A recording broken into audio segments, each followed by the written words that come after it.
지금 여러분은 건강 노하우를 전해드리는 닥터하우스와 함께하고 계시고요. 이번엔 외과 선생님을 모셨습니다. 안녕하세요. 외과 전문의 이지연입니다.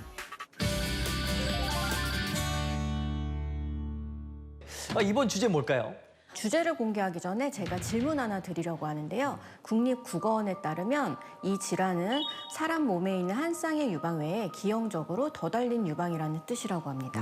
혹시 어떤 질환인지 아세요? 아니요, 모르겠는데 전혀 모르겠는데요. 그런 질환도 있어요? 네, 있습니다. 정답이자 이번 주제는 내 몸의 또 다른 가슴, 부유방입니다. 부유방이면 여기 이렇게 접혀있는데 여기 툭 튀어나온 고로 살 아닙니까? 땡! 대부분 그렇게 아시는데요. 사실 그렇지 않습니다. 부유방은 영어로 액세서리 브레스트라고 하는데 이 뜻이 원래 유방 외에 액세서리처럼 유방이 하나 더 있다는 뜻입니다.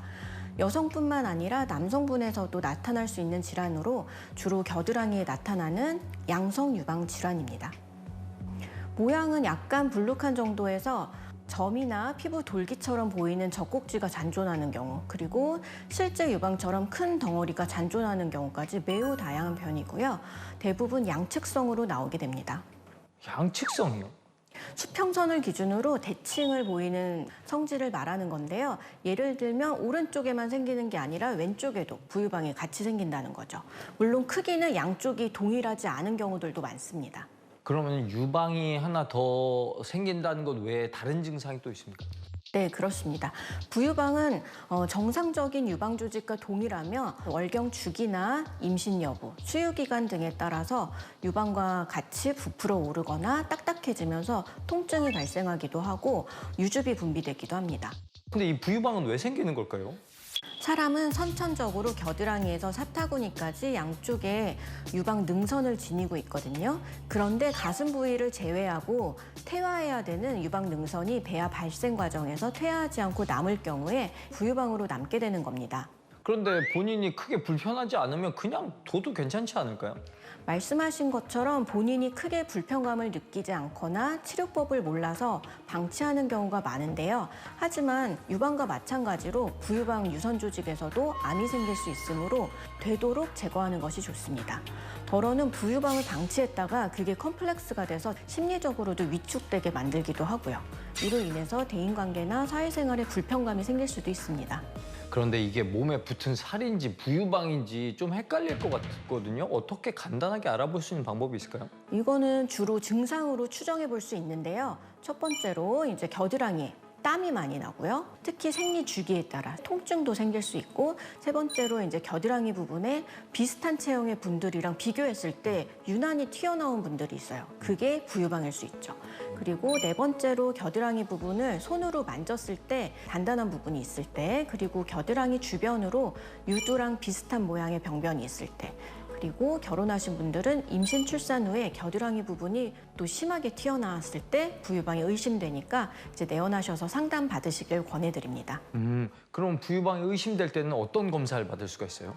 겨드랑이나 아니면 특정 부위에 불룩하게 돌출되는 부분이 있으면 일단 전문의 진찰을 받고 필요한 경우에는 유방 촬영, 유방 초음파 통해서 이제 부유방이랑 겨드랑이 임파선 그리고 종양 유무를 확인해야 됩니다.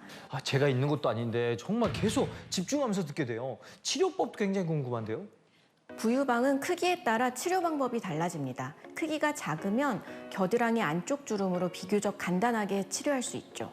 근데 이때 미용적인 측면까지 고려를 해야지 흉터가 최소화될 수 있고요. 그리고 요즘에는 최소 절개 부유방 수술법으로 주로 수술하고 있습니다.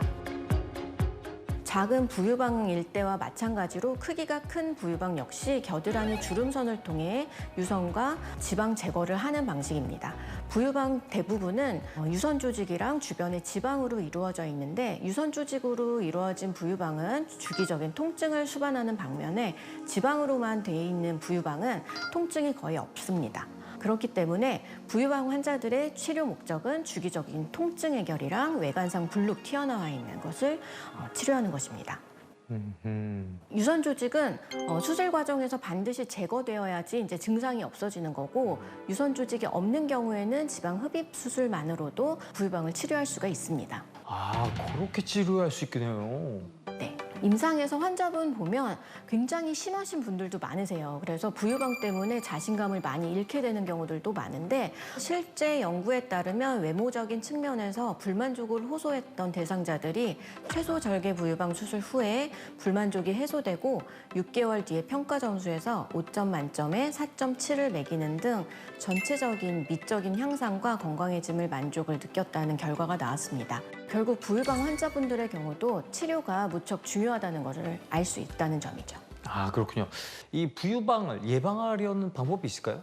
근데 사실 부유방은 선천성 질환이기 때문에 예방할 만한 방법은 없습니다.